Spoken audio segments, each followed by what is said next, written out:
The sky tore itself apart over Frost Peak, Colorado.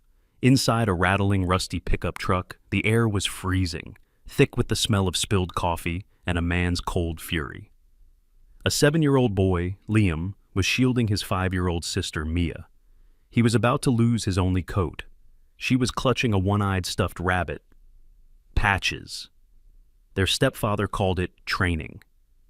The world calls it abandonment. He shoved them into a snowbank and drove off. The taillights vanished. They were left alone, abandoned to die. But this little boy, armed only with a broken shoelace and an unbreakable will, was about to rise up. What happens next will make you believe in quiet miracles and the power of a brother's love. Before we begin, tell me where you are watching from. Drop your country in the comments below. If you believe no child should ever have to be this brave, hit subscribe right now and share this story with someone who needs hope. In Frost Peak, Colorado, the world had been reduced to a screaming white void. It wasn't just snow, it was a high-altitude blizzard, a roaring siege of ice particles that traveled horizontally, erasing the lines between earth and sky. The small mountain town was suffocating, and only the most desperate or the most cruel were on the roads. Inside the groaning cab of a rust-eaten pickup truck, the atmosphere was as volatile as the storm. At the wheel sat Drake, a man in his late 30s whose face looked chiseled from cold resentment. His unkempt beard was stiff with ice from an earlier stop, and his eyes, the color of wet slate, were fixed on the failing wipers, which scraped uselessly against the accumulating ice. He gripped the wheel, his knuckles white, his frustration a palpable sour heat in the freezing cab. Huddled against the passenger door was 7-year-old Liam, small for his age but possessing the watchful, ancient eyes of someone who understood danger. Pressed against him was his 5-year-old sister Mia, a fragile shape trembling in a constant, silent vibration. She clutched a threadbare, one-eyed stuffed rabbit named Patches, her face pale and her lips tinged with blue. The crisis had detonated minutes before. Drake, cursing the black ice, had forced his scalding styrofoam cup of truck stop coffee into Mia's hands. Her small, numb fingers, useless against the cold, had failed. The cup buckled, and hot liquid erupted over the gear stick and Drake's thigh. Mia's shriek of pain was instantly obliterated by Drake's roar, a sound of pure animalistic rage that rattled the windows. But instead of another blow, a terrible, calculated silence had fallen. Drake wrestled the truck off the main highway, ignoring the flickering sign that declared the forest access road closed. He skidded to a halt in a windswept clearing where the plows had given up. He cut the engine. The sudden silence, broken only by the shriek of the wind, was terrifying. Out! The command was flat, absolute. Drake stormed around to the passenger side, yanked the door open, and the Arctic blast flooded the cab. Out! Both of you! He grabbed Liam by his thin coat, hauled him out, and dumped him into a drift that swallowed him to his waist. Mia shrieked, clinging to the seat, but Drake peeled her fingers away and shoved her out after him. "A few hours out here, you'll learn respect," Drake snarled, his words ripped away by the gale. "This is training. This is how you get strong." He climbed back in, the engine roared, and the truck's red taillights dissolved into the swirling white void. The sound of the engine vanished, devoured by the storm. The cold was a physical blow, 1,000 needles driving into Liam's exposed skin, stealing his breath. He saw a flash of pink, Mia's hat, and plunged his arms into the snow, pulling her rigid body upright. She was locked in a silent, terrified wail. "Mia! Mia, we have to move!" he screamed, his voice barely audible. He scanned the clearing, a wall of chaos, and spotted it, a dark shadow at the edge of the trees. A massive, ancient pine, its lowest branches sweeping the ground like a heavy skirt. It was shelter. He grabbed Mia's hand, half dragging, half carrying her, his own small legs burning as he broke trail through the resisting snow. He shoved past the icy, scratching branches and found it, a hollow at the base of the trunk, a deep scar of decay, smelling of resin and damp earth. He pushed Mia inside and scrambled in after her. The hollow was shielded from the direct wind, but the cold seeped up from the frozen ground. Mia was shaking so violently her teeth chattered. "He's broken," she whimpered, holding up Patches. The fall from the truck had torn a long seam in the rabbit's back. "No," Liam said, his own voice thick. His gaze dropped to his feet. His fingers were stiff, useless blocks of wood, but he clawed at his wet sneakers, yanking at the knot until the damp shoelace snapped. It was enough. He took the frayed lace and, in the dim swirling light, began stitching the rabbit. His hands were clumsy, the stitches uneven, but he pulled the seam tight. It wasn't sewing. It was an act of pure will, a desperate refusal to let one more thing be destroyed. He tied a fumbling knot and pushed the mended rabbit back into Mia's arms. Then, ignoring the cold that immediately attacked his chest, Liam unzipped his own thin jacket, draped it over his sister, and pulled her body tight against his, staring out as the blizzard roared, erasing the world around them. The interior of Frost Peak Police Unit 304 was an island of pressurized warmth against the shrieking chaos outside.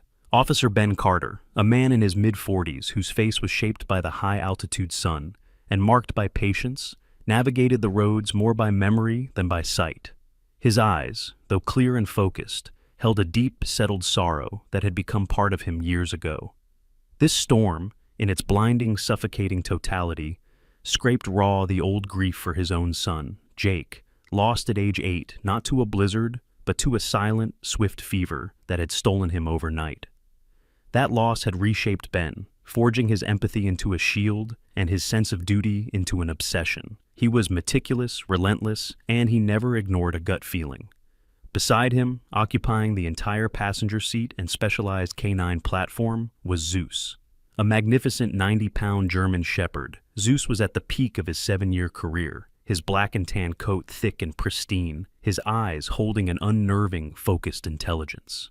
He was Ben's partner, and in the quiet years since his wife had moved east, Zeus was also his anchor. The dog sat motionless, scanning the white void, his breath fogging the reinforced glass. The radio crackled, the dispatcher's voice tight with the storm's tension. All units be advised, report of a reckless pickup, dark color, older model, vicinity of the National Forest Access Road, possible DUI. Ben keyed the mic. 304, I'm in the area, proceeding. The access road was a place few locals dared to go in this weather. It led to nothing but abandoned logging trails and sheer drops. It was a place to get lost. It was, Ben thought with a cold prickle, a place to leave someone. He fought the memory of Jake's small, cold hand in his, and focused on the job. When he reached the clearing, the pickup was gone. The wind was already sculpting new drifts, erasing the tire tracks that proved the truck had ever been there. Protocol dictated he log the call, gone on arrival, and returned to patrolling the main highway.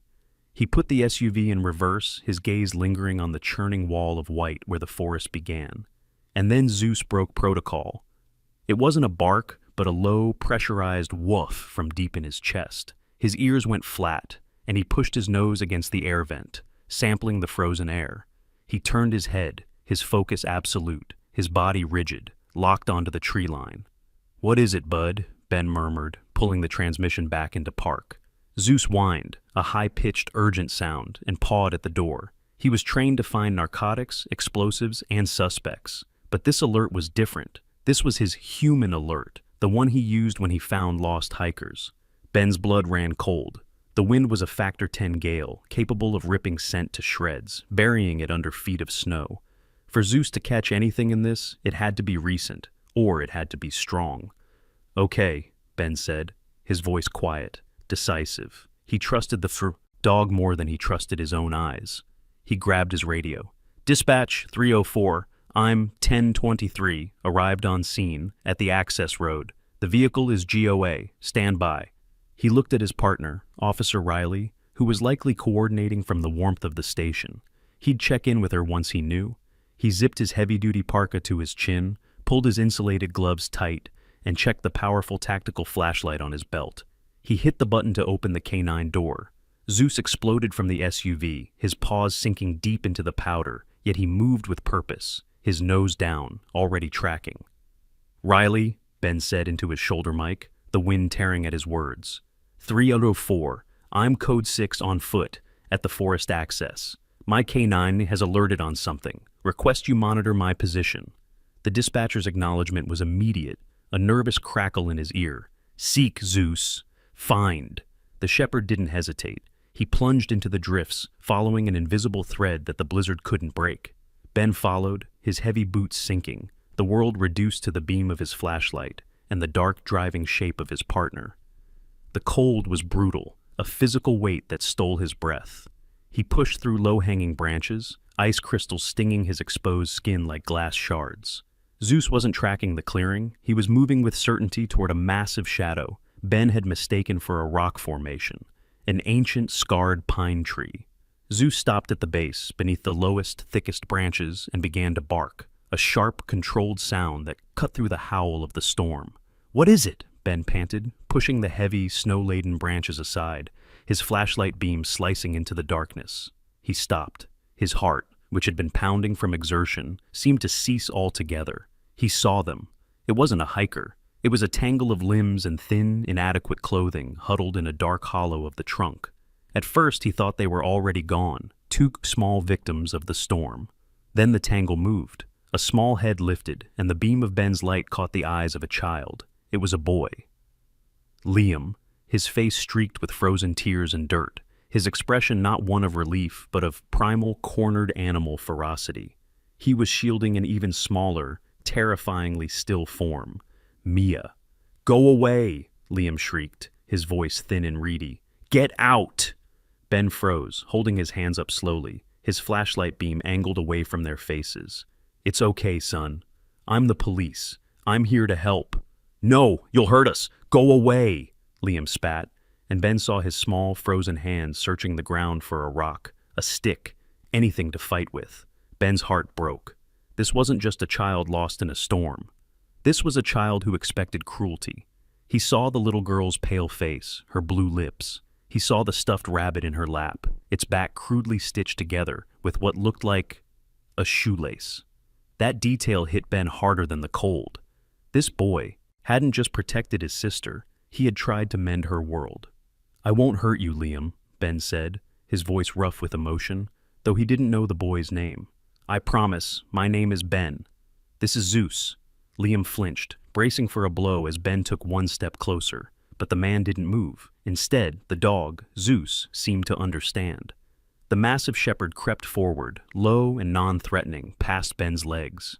He nudged his massive head under the branches, his movements impossibly gentle, and licked the girl's frozen, exposed hand. Mia, who had been unconscious, stirred with a faint moan, her fingers instinctively curling into the dog's thick fur. Liam stared, his defiance cracking, his eyes wide with disbelief as the huge, powerful animal simply stood there, a warm, breathing presence in their frozen tomb. Liam's defiance shattered, replaced by a stunned, hypoxic silence. The world had shrunk to the massive, gentle head of the German shepherd, the impossible warmth of its breath, and the wet, soft rasp of its tongue on his sister's hand. The animal was a contradiction, a trained beast of pursuit that was now offering only comfort. It was the first act of unexpected kindness Liam had witnessed in years, and it broke something deep inside him. Ben Carter saw the exact moment the boy's adrenaline-fueled defense collapsed, leaving only a 7-year-old child, frozen and terrified. He moved, his actions precise, his training taking over. "Riley, 304, he spoke into his shoulder mic, his voice low but urgent, never breaking eye contact with Liam. "I have 2 pediatric victims, severe exposure, confirmed. I need EMS at my location now. I'm bringing them out." He didn't wait for a reply. The blizzard was a clock, and they were out of the time. "Son, I'm getting you both out," Ben said, his voice leaving no room for argument. He ripped his own heavy-duty patrol parka off, ignoring the immediate biting assault of the wind on his torso. He wrapped the massive coat around Mia's tiny, unmoving form, creating a cocoon of insulated warmth. He scooped her up. She weighed almost nothing. Then he looked at Liam. "You're next. We go together." Liam flinched as Ben reached for him, a lifetime of expecting blows making him recoil. But the arm that looped under his legs was firm, steady, and lifted him with an efficiency that wasn't violent. Ben grunted, settling the weight of both children against his chest. It was awkward, dangerous, but it was the only way. "Zeus, lead!" he commanded. The shepherd, instantly transitioning from comforter to protector, turned and began breaking trail back toward the SUV, his powerful body a dark guide in the white chaos. The trek back was a nightmare of burning lungs and screaming muscles. Ben's feet sank deep in the drifts, each step a colossal effort. Liam, pressed against his chest, was rigid, his small, frozen hands clutching the collar of Ben's vest, while Mia remained terrifyingly limp. By the time Ben burst from the tree line, the clearing was awash in the flashing red and blue lights of the ambulance. Two paramedics, faces grim and movements economical, met him at the SUV. They had the pediatric gurney ready. "Severe hypothermia, both," Ben stated, transferring Mia to the gurney. "Male, 7, female, 5. Female was unresponsive. As the paramedics worked, strapping an oxygen mask to Mia's face, Liam's terror returned. "No, Mia, don't take her." "We're going right behind them, son," Ben said, strapping him into the K9 unit, his voice a low anchor in the storm.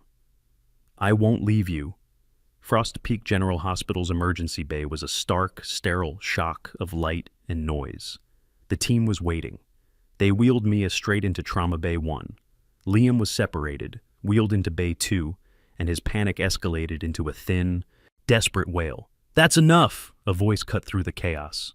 It belonged to Dr. Evelyn Aris, the attending ER physician. She was a tall woman in her 40s, her dark hair pulled back in a severe, practical bun. Her movements were sharp, economical, and her eyes, the color of dark coffee, missed nothing. She radiated an aura of absolute, intimidating competence. "I need him calm or I can't work," she said, not unkindly. "June, see to him." Nurse June Albright bustled over, the absolute opposite of the doctor. She was older, shorter, with a soft, round face and kind eyes that crinkled at the corners, even when she wasn't smiling. "Hello, sweetheart," she murmured, her voice like warm honey. "My name is June. We're going to get these wet clothes off you and get you warm. You are so brave." Liam fought her, his small fists weak but determined. "Where's my sister? Where's Zeus?" "Your sister is right next door," June soothed, deftly cutting his frozen jeans away. "And the officer and his dog are right outside that door. See?" Ben stood in the doorway, his uniform covered in snow, watching. "We're right here, son." Dr. Aris was working on Liam, checking his pupillary response, listening to his lungs, when Nurse June began to gently clean the grime from his torso. She stopped. Her hand hovered, and she let out a small, choked sound. Dr. Aris looked over, her expression impatient, and then she went still. The room, which had been a hive of activity, became deathly quiet, save for the beep of the monitors. Ben stepped forward, a cold dread pooling in his stomach. Liam's small, thin chest was a roadmap of suffering. There were bruises, old and new, sickly yellow-green marks on his ribs, a fresh, violent purple bloom on his shoulder. But it was the other mark that made Ben's vision narrow. On his left forearm, perfectly round, was an older, puckered scar. "That's a cigarette burn," Dr. Aris said, her voice dropping to a clinical, dangerous flatline. "June, document it. Get photos of everything." She moved to Liam's back, her touch gentle but firm, cataloging every injury. Multiple contusions, various stages of healing. This is not new. She looked up, her dark eyes meeting Ben's, and the professional mask hardened into cold fury. "Officer Carter, your rescue just became a crime scene. I'm calling CPS." Ben didn't move for a long moment, the old grief for his son, Jake, twisting into a new, hotter rage. This wasn't a fever. This was a monster. He nodded curtly. "They're already on their way. Their names are Liam and Mia." Nurse June, her own eyes wet, continued to clean Liam, who was trembling. Not from cold, but from the shame of exposure. She found the stuffed rabbit, Patches, tucked inside his shirt, its back mended with a dirty shoelace. "Oh, you sweet boy," she whispered, her voice breaking. "You fixed him." The social worker arrived within the hour. Eva Rostova was a stark contrast to Nurse June. She was all business, her face weary, carrying a heavy leather briefcase that seemed permanently attached to her. She looked like she'd seen too much and slept too little, but her gaze was sharp as she took Ben's preliminary statement. Liam, now in a warm hospital gown, refused to sleep, his eyes tracking every adult who entered the room. Ben looked at the terrified boy, at the monitors, at the door to Mia's room. He made a decision. "He needs a guardian," Ben stated to Eva. "Until this is settled, he's not going anywhere, and neither am I." He turned to a deputy. "Go to my unit. Bring Zeus. He's not a pet. He's a therapy K9. He stays." When Zeus was led into the room, Liam, who had been shrinking from every touch, uncurled. The shepherd, sensing his duty, walked to the bedside and laid his massive head on the edge of the mattress. Liam slowly, tentatively, put his small, scarred hand on the dog's fur. Ben Carter pulled a visitor's chair to the bedside, sat down, and did not move. The hospital room was a sterile, pressurized bubble, holding the chaos of the night at bay. The only sounds were the soft, rhythmic beep of Liam's heart monitor and the quiet, huffing breaths of Zeus, who had not moved from his post, his massive head resting on the edge of the mattress. Ben Carter sat in the uncomfortable visitor's chair, the adrenaline from the rescue having long since faded, leaving behind a familiar hollow ache. He had not taken his eyes off the boy. Liam, tucked under the thermal hospital blankets, had finally allowed his eyes to close, his small, scarred hand buried deep in the shepherd's thick fur. It was a fragile truce, a moment of impossible peace. That peace was shattered by the sound of a throat clearing. Eva Rostova stood in the doorway, her heavy briefcase in one hand, a clipboard in the other. Her face, etched with the chronic weariness of the child welfare system, was set in a mask of professional necessity. "Officer Carter," she said, her voice low but firm, "I'm glad he's stable. I need to take his preliminary statement." Alone. Ben tensed, his protective instincts rising. He looked at Liam, who had instantly gone rigid, his eyes snapping open, wide with fear. "Ms. Rostova, the boy is suffering from severe exposure and trauma. He's just fallen asleep. Can't this wait until morning?" Eva stepped fully into the room, the fluorescent light glinting off the metal clip of her board. "The man who did this, Drake, is in the wind. The blizzard is giving him cover, but it won't last forever. I need a statement to get the emergency pickup order signed by a judge. The legal clock is ticking, officer. Now." Ben recognized the intractable wall of procedure when he saw it. He looked at Liam and saw the panic rising in the boy's chest. "I'm not leaving," Ben said, a quiet challenge. "And neither is the dog. You can interview him, but we stay. That's the deal." Eva sized up the canine officer, the sleeping shepherd, and the terrified child gripping its fur. She clearly wasn't happy, but she gave a curt nod. "Fine, but stay out of it. This is my jurisdiction." She pulled the visitor's chair closer to the bed, clicking her pen. Liam shrank back, his knuckles white, as he fisted the blanket. "Liam," she began, her tone detached, "my name is Eva. I'm here to make sure you're safe. I need you to tell me what happened tonight." Liam stared at her, his throat working, but no sound emerged. He shot a desperate look at Ben. "Son, it's okay," Ben murmured. "Just tell her the truth." "Liam, did Drake hit you tonight?" Eva pressed, her pen hovering over the paper. Liam shook his head, a tiny, jerky movement. He yelled." "Did he hit your sister, Mia?" A flicker of anger in the boy's eyes. He made her cry. It was the coffee."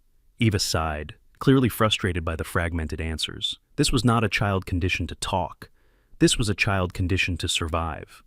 "We know about the old injuries, Liam. The burn, the bruises. You have to tell me who did that." Silence. Liam's gaze was fixed on the wall, his jaw set, retreating into the hard shell that had kept him alive. Eva, trying a different tactic, softened her voice, but the words she chose were wrong. "Look, if you don't help me, I can't keep you safe. Drake is still out there. He's a violent man. What if he comes looking for you and Mia?"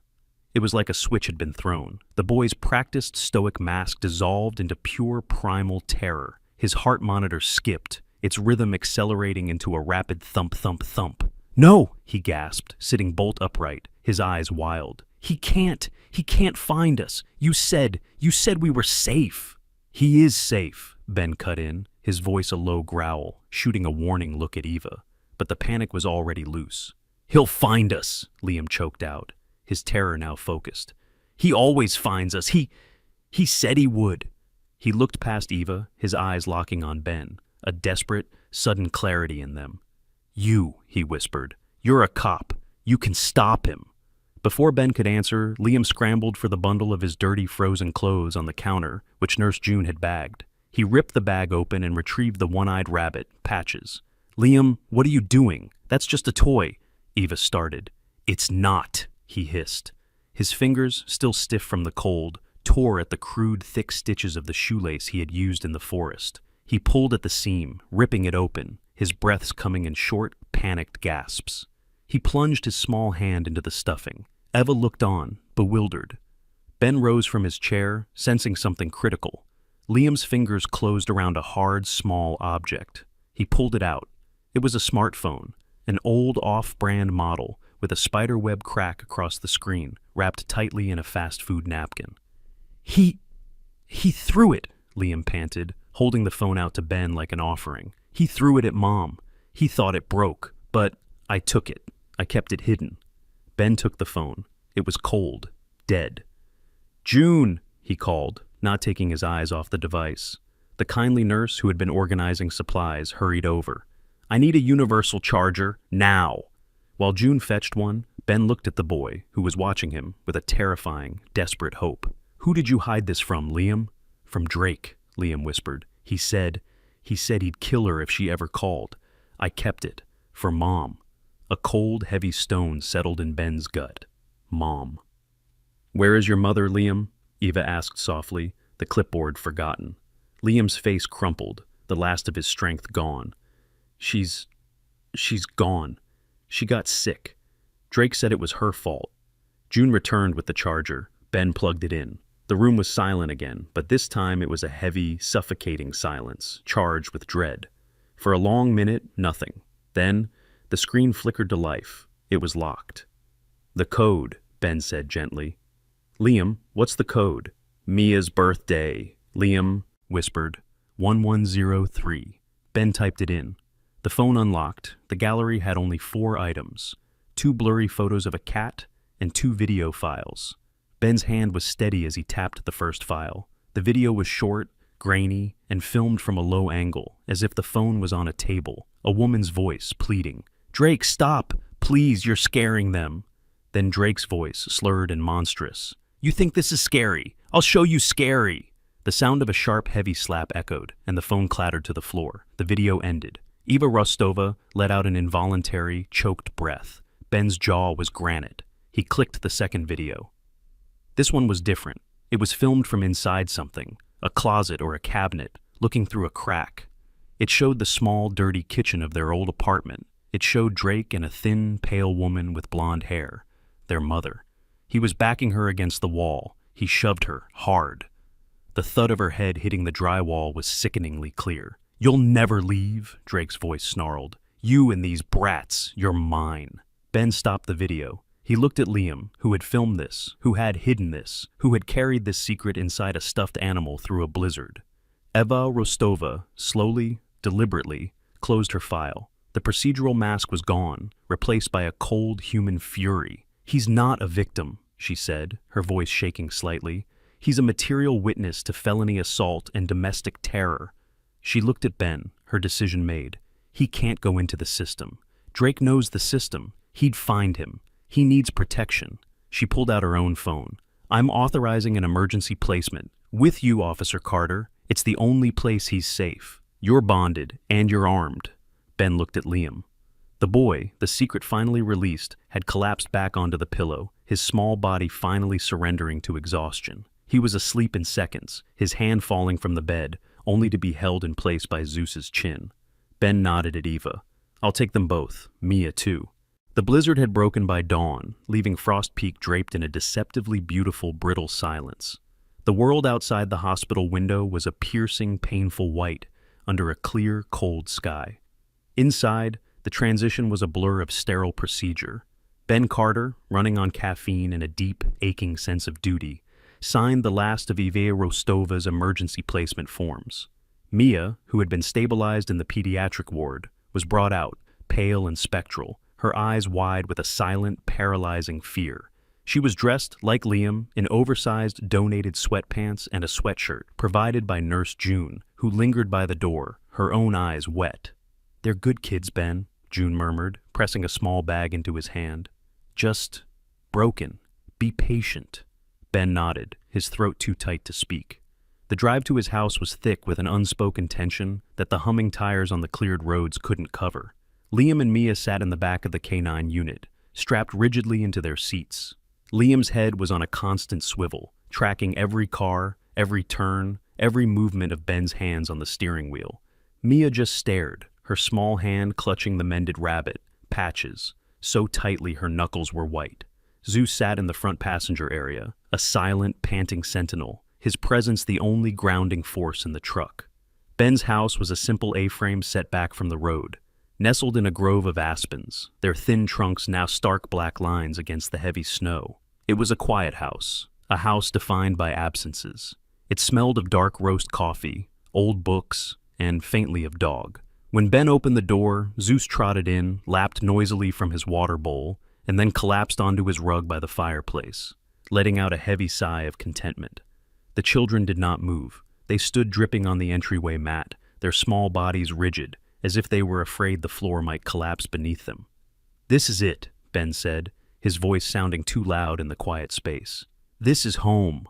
The word hung in the air, toxic and alien. Home for them had been a place of noise, fists, and fear. This silence was just a different kind of threat. You can take your shoes off," Ben added awkwardly, realizing he hadn't been a father in a very long time. He was a cop. He gave commands. He didn't know how to welcome. Liam's eyes darted around the room, cataloging exits, windows, potential weapons. He nudged Mia forward, and they slowly, carefully, removed their boots, placing them perfectly parallel on the mat. Where is the room?" Liam asked, his voice barely a whisper. "Right this way." Ben led them down a short hallway to the guest room. It was simple, clean, and impersonal, with 2 twin beds covered in identical blue comforters. "You two can take this room. The bathroom is right across the hall."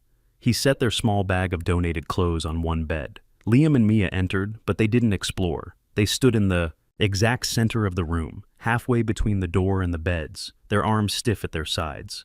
Ben waited, but they didn't move. "Are you hungry?" he tried. "I can make some lunch, grilled cheese." Liam flinched, as if the offer of food was a complex trick. He looked at Ben, his old, tired eyes seeking the truth.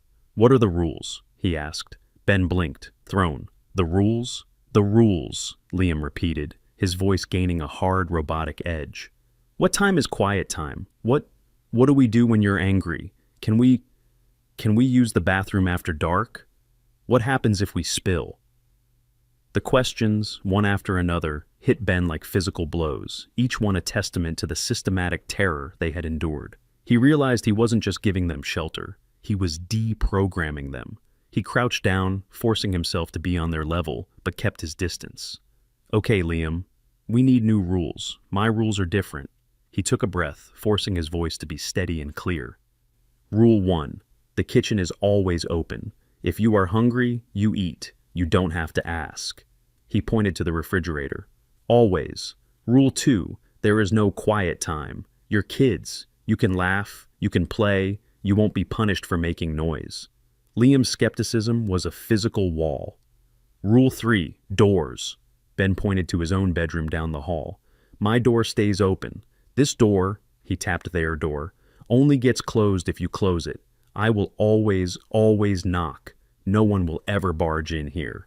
He paused, taking in their small, trembling frames. "And the last rule, Liam. The most important one. I will get frustrated. I'm human. But I will never use my hands. I will never get angry like that. When I'm upset, I go outside, or I talk to Zeus. That's it. That's the list." He made grilled cheese sandwiches in the quiet kitchen. He placed the plates on the small dining table. The children sat, staring at the food. It was the first normal meal they had been offered in memory. Mia, still utterly silent, just held hers. Liam, watching Ben with hawk-like intensity, took one small, bird-like bite, then another. Then, with a speed that startled Ben, Liam grabbed the remaining 3/4 of his sandwich and, in one practiced motion, shoved it deep into the pocket of his new sweatshirt. Ben's first instinct was to reprimand him. "Don't do that. You'll make a mess." He saw the immediate terror in Liam's eyes, the boy bracing for the inevitable punishment for hoarding food. Ben stopped himself. "Rule 1. The kitchen is always open." He forced his body to relax. He said nothing. Instead, he quietly turned back to the stove, made another sandwich, and cut it in half. He didn't look at Liam. He walked to a drawer, pulled out a Ziploc bag, and put the new sandwich inside. He also grabbed an apple from the counter and put it in the bag. He walked over to the table and gently placed the bag next to Liam's elbow. "This is for later," Ben said softly. "In case you get hungry in your room. It's okay. You don't have to hide it." Liam stared at the plastic bag, then at Ben, his small face a mask of profound, agonizing confusion. This kindness was more destabilizing than the cruelty had been. That night, the house was submerged in silence. Ben had shown them the shower, and they were dressed in clean pajamas. But when Ben went to say goodnight, he found them sitting on top of their comforters, still wearing their sweatshirts over their pajamas, their shoes on the floor by their feet, ready to run. They hadn't touched the beds. "It's okay to sleep in the beds, guys," Ben said gently. "They're clean." Liam just stared at the hallway, his body vibrating with exhaustion but refusing to surrender. Mia was already asleep, sitting upright, her head slumped onto Liam's shoulder. Ben sighed, his heart aching. He walked back to his room, and Zeus, who had been on his own bed, lifted his head. "Change of plans, bud," Ben whispered. "I need you." He walked the shepherd back to the guest room. "Liam, would it be okay if Zeus slept in here tonight? He's a very good guard." Liam's head snapped toward him. He looked at the massive dog, who stood panting softly in the doorway, a reassuring, powerful presence. Liam gave a single, jerky nod. Zeus, as if understanding the command, walked into the room, circled once, and lay down on the floor between the two beds, facing the open door. A perfect guardian. Ben watched as Liam's tense shoulders deflated, just an inch. The boy finally swung his legs onto the bed, though he still refused to get under the covers. Ben nodded. "Good night, Liam." He walked back to his own room, and as promised, he left his own door wide open. He sat on the edge of his bed in the dark, the grief for his lost son and the terror of his new charges merging into a single, heavy weight. He wasn't just a cop anymore, he was a fortress, and the siege had just begun. 3 days passed in a strange, suspended quiet. The silence in Ben Carter's A-frame house was no longer the oppressive, sterile silence of a bachelor's life. It was a fragile, watchful quiet, punctuated by the soft padding of small feet and the occasional, hesitant whisper. Mia, it turned out, had a voice, a tiny, rustling sound, like dry leaves, which she reserved almost exclusively for Zeus. She would sit for hours, her small back pressed against the shepherd's warm flank, whispering complex, secret histories into his alert, upright ear. Liam, though still vibrating with a high-wire tension, had stopped wearing his shoes indoors. He still kept the Ziploc bag of food by his bed, a habit Ben now silently replenished each night, but he had finally slept under the covers, his body angled toward the door, where Zeus kept his nightly vigil. Ben, for his part, was navigating the awkward, forgotten terrain of fatherhood. He was a man accustomed to the hard logic of law enforcement, but he found that logic shattered daily against the deep, invisible rules of trauma. He made too much oatmeal, discovered they owned no toys, and learned to announce his every move. Just going to the kitchen, just grabbing my keys. He was deprogramming them, and in doing so, deprogramming himself. The house, however, was running low on essentials: milk, eggs, and, critically, kid-friendly cereal, which Ben had discovered both children would eat without argument. He couldn't leave them alone, not with the all-points bulletin on Drake still active. The man had vanished, swallowed by the post-blizzard chaos, and that made Ben more nervous than a visible threat. "All right, team," he announced, his voice echoing with a cheer he didn't feel. "We're going on a supply run. To the general store. Zeus comes too." Liam's head snapped up from the floor, where he'd been studying the wood grain. His eyes immediately went to the front window. "He's out there." "I know," Ben said, his voice firming, trading the awkward father figure for the cop. "And I'm right here. You are safe with me. This is just a trip to the store." He made it sound like an order, and Liam, conditioned to respond to authority, gave a jerky nod. The drive was tense. Liam sat in the back, his head on a constant swivel, tracking every dark-colored pickup truck they passed. The Frost Peak General Store was a small-town institution, a single-story building of old timber that smelled of sawdust, bulk coffee beans, and cured leather. It was midday, the sun's glare on the high-piled snow almost blinding. Ben, hyper-alert, had Zeus on a short tactical leash, the dog's paws clicking on the old wooden floorboards. He let Liam push the small, squeaky cart, while Mia held onto its side, her other hand clutching Patches. For a few minutes, it felt almost normal. Ben found himself in a quiet, absurd debate with Liam over the merits of frosted versus honey oat cereal. The boy, studying the boxes with a gravity Ben, hadn't seen him apply to anything but survival. They were in the refrigerated aisle, Ben reaching for a gallon of milk, when the small bell over the front door tinkled, announcing a new customer. Liam froze instantly, his small hands locking onto the cart. His breath hitched. Zeus, who had been patiently sniffing the floor by the butcher's counter, went rigid. His head lifted, and a low, almost subsonic growl rumbled in his chest, the fur on his neck rising in a sharp ridge. Ben's hand instinctively went to the grip of his service weapon. He turned. Standing by the checkout, dripping melted snow onto the floor, was Drake. He was terrifyingly different. The wild, ice-caked beard was gone. He was clean-shaven, the act revealing a sharp, angular jaw and a thin, cruel mouth that Ben hadn't seen clearly before. He wore a clean flannel jacket and jeans, his hair combed back with water. He looked less like the monster from the blizzard and more like a concerned, working-class man. It was a calculated, horrifying transformation. Drake smiled, a grotesque twisting of his features that didn't come close to touching his cold, slate-gray eyes. Well, well, Liam, Mia, look at you two, playing house. Mia let out a small, strangled sound, like a stepped-on animal, and vanished behind Liam, who instinctively shoved the grocery cart forward, creating a useless, wobbling barricade. Drake, Ben said. His voice dropped into the flat, authoritative, no-negotiation tone of a cop on a traffic stop. He stepped slightly in front of the cart, placing his body between the man and the children. There's an APB for your arrest. You need to leave, now. Drake raised his hands in a mockery of surrender, his smile widening. His voice was smooth, reasonable, and loud enough for the only other person in the store, Mr. Henderson, the elderly owner behind the counter, to hear clearly. Now, hold on, officer. I just wanted to see my kids. I've been worried sick. I heard some crazy story about them being found in the woods. I've been looking everywhere. You abandoned them in a blizzard, Ben stated, his voice dangerously quiet. That's not discipline. That's attempted murder. That's a hell of an accusation, Drake shot back, his public mask slipping, the rage flashing in his eyes. They're my kids, my wife, their mother. She trusted me with them. You got no right. You're just a cop. He took a step forward, ignoring Ben, his eyes locked on the children. Liam, Mia, stop this nonsense. Come on, let's go home. No! The word wasn't a plea, it was a roar. Liam, shaking with a new kind of energy, not just fear, but pure, unadulterated rage, grabbed a heavy can of beef soup from the lower shelf of the cart. He held it up like a rock, his small arm trembling with the effort, ready to throw it. You stay away! He screamed, his voice cracking. You're not our dad! You're not! The store went utterly silent. Mr. Henderson, a wiry old man with glasses perched on his nose, slowly picked up the store's telephone receiver. That all you need today, Officer Carter? He asked, his voice shaky but his meaning clear. He was ready to call 911.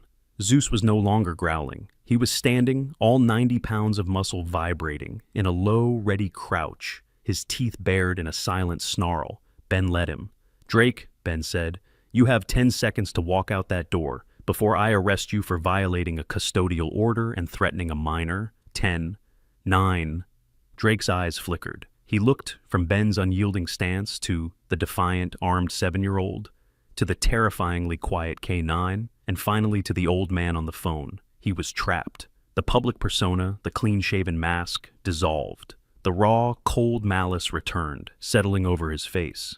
He knew he'd lost this round. He pointed a single, trembling finger, not at Ben, but at Liam. You're just like her, he hissed, his voice a venomous whisper that cut through the aisle. Your mom. She thought she was smart too, hiding things. He smiled, a final awful flash of teeth. You think you're safe? You're just a brat in a cop's house. You can't hide forever. I'll be back for what's mine. He turned and stalked out of the store, the bell tinkling violently in his wake. The store was silent, save for the hum of the freezers. Liam was still shaking, the can of soup held aloft. Ben knelt slowly, putting a hand on the boy's rigid shoulder. You can put it down, Liam. He's gone. Liam dropped the can, which thudded heavily onto the linoleum floor. He didn't cry. He didn't move toward Ben. He launched himself sideways, burying his face deep into Zeus's thick fur, his hands fisting the dog's ruff. Mia crept out from behind the cart and did the same, pressing her face into the shepherd's other side. Ben stood, his hand resting on Liam's back. The drive back from the general store was suffocating. The fragile silence of the past 3 days had been shattered, replaced by the loud, ringing echo of Drake's threat. Liam was vibrating, his small body rigid in the back seat, the can of soup forgotten at his feet. He wasn't just scared anymore, he was activated. The confrontation had proven that the monster was real, that he could shave his face and put on a clean shirt, and that he was terrifyingly close. Mia, sensing the shift, had regressed into a complete unnerving silence, her thumb jammed into her mouth, her eyes fixed on the back of Ben's head. When they got back to the A-frame, the house no longer felt like a refuge, it felt like a target. Ben's movements lost their awkward paternal hesitation and regained the sharp, economic precision of a cop. He ushered the kids inside, his hand resting on the grip of his holstered weapon. "Zeus, watch," he commanded. The shepherd, who was still on edge, his fur bristling, took up a position in the living room, his gaze locked on the front door. "Officer Carter," Liam whispered, his voice dry. Is he coming here?" Ben stopped, his back to the boy. He thought of Jake, of the fever he couldn't stop. This was a monster he could stop. "He's not getting in this house," Ben said, his voice flat. He pulled out his radio. 304 to dispatch. I'm 10-7 out of service at my 1020 location. I need 306 Officer Davis to meet me here, non-emergency. 20 minutes later, a second patrol SUV crunched up the driveway. Officer Riley Davis stepped out. She was Ben's regular partner, a woman in her late 20s, and his opposite in almost every way. Where Ben was quiet and brooding, Riley was sharp, energetic, and possessed a biting, pragmatic wit. She wore her dark hair in a tight, severe ponytail and looked at the world with an air of no-nonsense that most perps found deeply intimidating. "Got your call," she said, skipping the pleasantries as she stepped inside, her eyes immediately finding the 2 children huddled by the fireplace. "Heard from Henderson at the general store. You had a visitor." Ben nodded grimly. He made contact. He's clean-shaven, playing the concerned father card, but he threatened the boy. Riley swore under her breath, her gaze softening as she looked at Liam. "Okay, so what's the play? The APB is active, but he's slippery. We didn't get a new vehicle description." "He's coming here, Riley," Ben said. "He's not running. He's hunting. He knows the kids are with me." Riley's face hardened. "Right." She unzipped her tactical jacket. "Let's fortify this place. You've got basic sensors in your unit?" For the next hour, Ben and Riley transformed the house. They installed 2 battery-powered wireless motion sensors from their patrol kits, one aimed at the front door, one at the back deck. They checked the lock on every window. While Riley did a perimeter walk, Ben knelt in front of Liam. "Liam, we're going to have a new lesson. This is the most important one." He pointed to the old-fashioned landline phone on the kitchen counter. "You know this number?" He wrote 911 on a notepad. "If he comes, if I'm not here, you don't fight him. You don't talk to him. Your only job is Mia. You grab her, you go to that big coat closet in the hallway, that's the safe room, you lock the deadbolt, and you call this number. You tell them your name, and you tell them Officer Carter's house. Can you do that?" Liam stared at the numbers, his face pale but his eyes focused. He nodded, a single, sharp jerk. "Good. Zeus will be here. His job is to give you time. Your job is to call." The next morning, the call came. The station was short-staffed due to the storm's aftermath, and Ben, as the K-9 unit, was needed. He stood at the door, his conflict palpable. "I have to go, team. It's just to the station. I'll be back in an hour." Liam just nodded, his eyes already on the front window. Mia was attached to Zeus's side. "Zeus," Ben said, kneeling, looking the dog in the eyes. "Watch them. Walk C." He used the German command for guard duty. Zeus's ears perked, and he let out a low, assenting whine. Ben left. The house fell into a silence so deep it felt loud. Liam and Mia sat on the floor, watching the driveway. 10 minutes passed, then 20. Liam was just starting to breathe again when Zeus suddenly stood, his body going rigid, a low, guttural growl starting deep in his chest. "Liam," Mia whispered, her voice trembling. "The dog." Liam looked. Zeus was staring at the back of the house, at the kitchen window that overlooked the wooded hill. And then they heard it. The crunch of boots on frozen snow. "Closet, now!" Liam grabbed Mia's arm, yanking her down the hall. He shoved her into the deep coat closet, scrambled in after her, and fumbled with the deadbolt. It clicked into place just as they heard the sound of shattering glass from the kitchen. Drake was in the house. The explosion of noise was terrifying. It wasn't a man's voice. It was the full-throated protection instinct roar of a 90-pound German shepherd. They heard a crash as Zeus intercepted Drake, a heavy body hitting the kitchen table, chairs scattering. "Get off me, you damn mutt!" Drake bellowed, his voice no longer smooth or clean-shaven, but the raw, monstrous voice from the blizzard. Then came a sharp, metallic thud, followed by a yelp of pain from Zeus. Liam's blood ran cold. "He's hurting him." "Mia, stay here! Don't move!" Liam whispered, and before she could protest, he unlatched the deadbolt, slipped out, and ran. Not to the fight, but to the landline in the kitchen. He peeked around the corner. The scene was chaos. Drake, his beard already growing back in a ragged stubble, was wielding a crowbar. Zeus had him by the arm, dragging him down, but the dog was bleeding from a cut on his head. As Drake raised the crowbar again, Liam snatched the phone, his small fingers fumbling with the buttons. 911, a calm voice answered. "Frost Peak 911, what is your emergency?"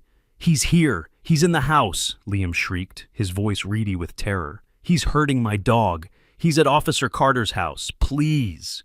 "Liam, get back in the closet!" Drake roared, finally shaking Zeus off and lunging for the boy.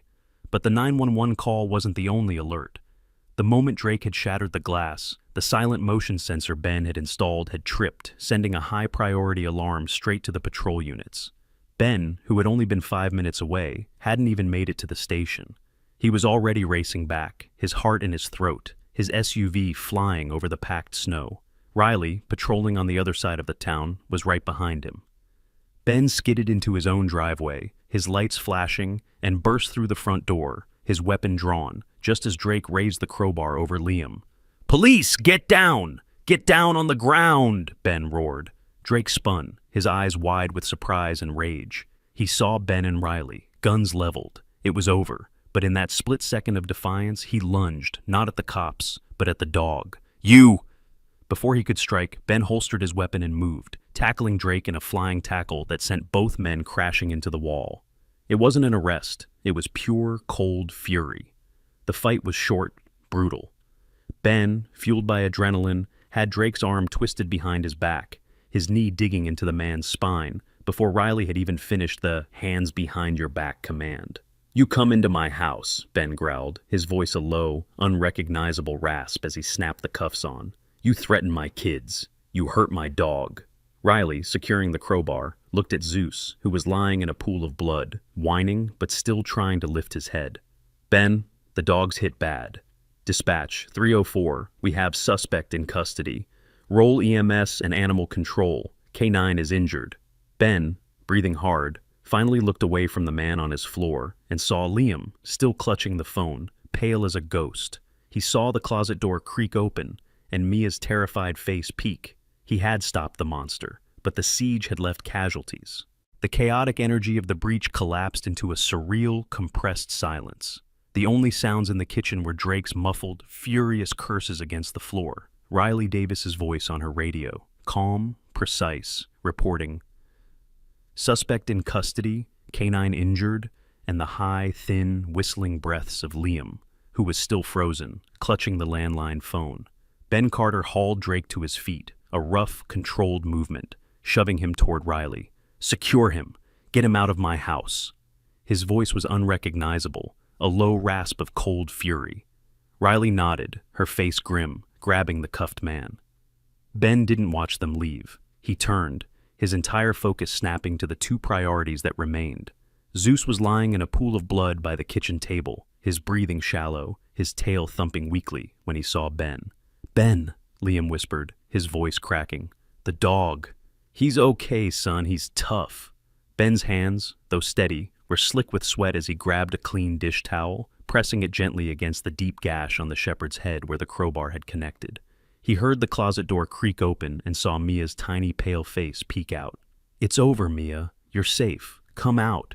He pulled both children into a hug, shielding their faces from the sight of the blood, and steered them into the living room, wrapping them both in a heavy wool blanket. "Stay here. Don't move." The next hour was a blur of flashing lights and official voices. Paramedics arrived, checking Liam and Mia for injuries. They were unharmed, physically, and praising Liam's 911 call. But Ben's focus was on the animal ambulance that pulled up, a veterinary truck. Dr. Hayes, the town veterinarian, bustled in. She was a woman in her 50s with short, practical gray hair, beamed eyes, and hands that were surprisingly steady and strong. "Ben," she said, her voice soft but efficient as she knelt by Zeus. "What did he hit him with?" "Crowbar. Head." Dr. Hayes pursed her lips, her assessment quick. "Deep laceration, definite concussion. I'm worried about a skull fracture. I need to take him." Ben watched them lift Zeus onto a gurney. The dog, though dazed, tried to lift his head, his eyes searching for Liam. "You were a good boy, Zeus," Liam whispered, his hand reaching out, his fingers brushing the dog's ear. "You were so good." As the truck pulled away, Eva Rostova arrived, her face a mask of cold fury. She had heard the 911 dispatch. She looked at the shattered glass, the blood on the floor, and the two children huddled under a blanket. She looked at Ben. "This ends now." The weeks that followed were a blur of sterile interviews and legal preparations. The videos Liam had taken, combined with the medical reports from Dr. Aris and the undeniable facts of the break-in, had created an ironclad case. The trial, when it finally arrived, was swift. The Frost Peak County courtroom was small, paneled in dark wood that smelled of old polish and floor wax. Ben sat in the front row, wearing not his patrol uniform, but his formal dress uniform, the one reserved for funerals and official honors. On one side of him sat Liam, wearing a small button-down shirt Ben had bought him. On the other sat Mia, her hand tucked tightly in his. Zeus was not there. He was still recovering at the clinic, his skull fractured, but his prognosis good. Drake was seated at the defense table in an orange jumpsuit, his clean-shaven mask gone, replaced by a sullen, defiant glare. His public defender, an exhausted-looking man, offered a weak defense, that Drake was a distraught father trying to rescue his children from a vigilante cop. The argument collapsed the moment the prosecutor played the first video. The grainy, chaotic sound of Drake's voice snarling, "I'll show you, scary," followed by the sickening slap, echoed through the silent courtroom. Ben felt Liam flinch, and he put a heavy hand on the boy's shoulder. The second video, showing the shove, the thud of their mother's head hitting the wall, was met with a collective gasp from the gallery. The judge, a woman named Myra Miller, presided. She was an older woman with sharp, intelligent eyes and a reputation for being absolutely intolerant of theatrical nonsense. She listened to the defense's arguments. She reviewed Dr. Aris's medical reports detailing the burns and bruises, and she heard Officer Riley Davis's testimony about the crowbar and the break-in. She did not require Liam to testify. The videos he had risked his life to take spoke for him. When it was time for the verdict, Judge Miller removed her glasses. "Mr. Drake," she said, her voice cutting through the room, "you claim to be a father. A father protects. A father nurtures. You are neither. You are a predator who has preyed upon the weakest among you, hiding your cowardice behind the word discipline."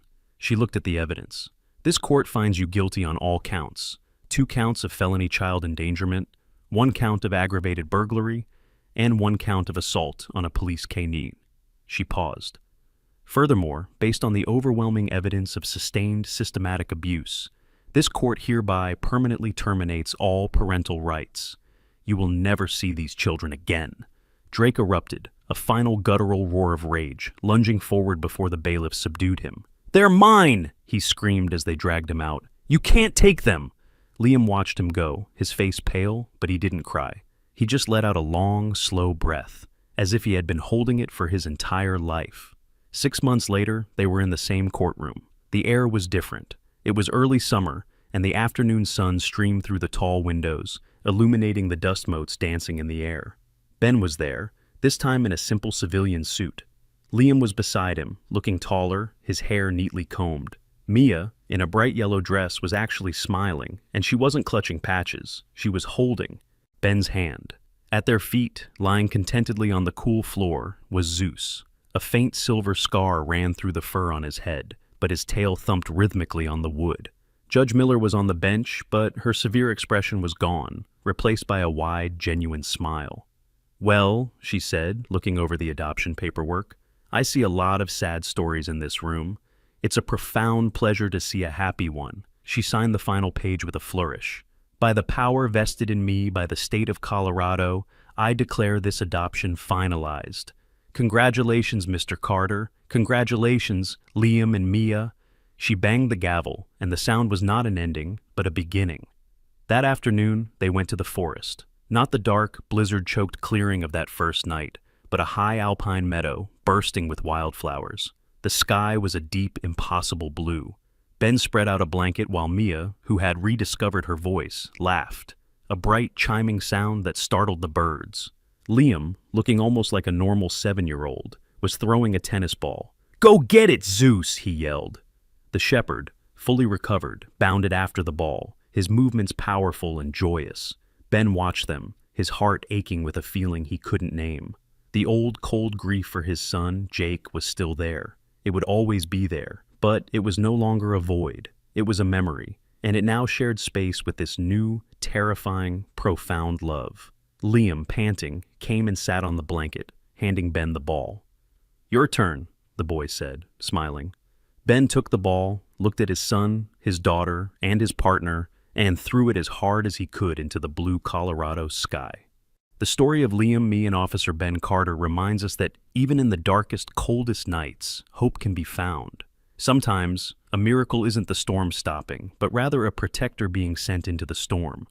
Like Zeus, a loyal companion, or like Ben, a broken heart that found a purpose to love again. God works in mysterious ways.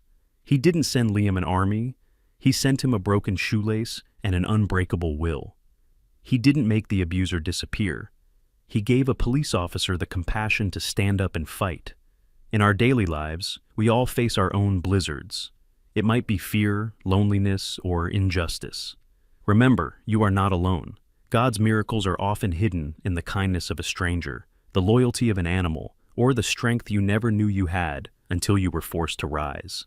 If this story has touched your heart, please share it with someone who needs a little hope. Let us know in the comments what part of this story moved you the most. Do you believe in silent guardians? And don't forget to subscribe and hit the notification bell so we can continue to share stories of faith and new beginnings. May God bless you and your family, keep you safe, and always remind you of the power of kindness. Thank you for listening.